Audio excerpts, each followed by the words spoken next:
माँ की अंतिम इच्छा।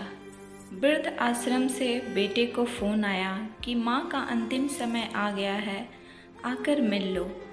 बूढ़ी माँ की जिम्मेदारी बेटा नहीं उठा सकता था और पत्नी की रोज़ रोज़ की चिक से परेशान होकर बूढ़ी माँ को वृद्ध आश्रम में छोड़ दिया था।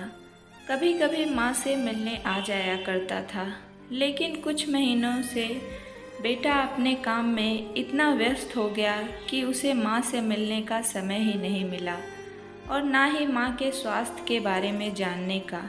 लेकिन जब आश्रम से फ़ोन आया तो तुरंत वह अपनी माँ के पास आया। माँ से पूछने लगा, माँ क्या आपकी कोई अंतिम इच्छा है? बताओ, मैं आपके लिए क्या कर सकता हूँ। माँ के सूखे होठों पर मासूम सी मुस्कुराहट फैल गई। माँ ने कहा, बेटा इस जगह छत का पंखा लगवा दो, सख्त गर्मी है।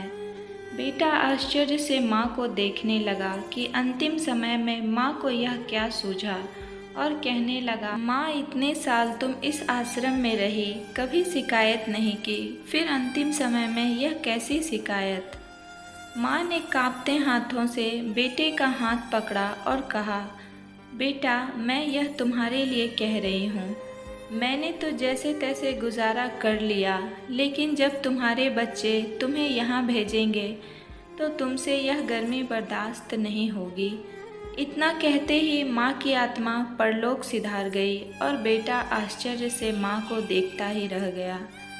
तो दोस्तों, माता पिता के साथ तुम्हारा व्यवहार, तुम्हारा बर्ताव एक ऐसी कहानी है जिसे लिखते हो तुम, लेकिन तुम्हारी औलाद तुम्हें पढ़कर सुनाती है। आशा करती हूँ कि आज की छोटी सी कहानी आप लोग को पसंद आई होगी। अगर पसंद आई हो तो हमारे चैनल को सब्सक्राइब, लाइक और शेयर करना ना भूलें। कहानी सुनने के लिए आपका बहुत बहुत धन्यवाद।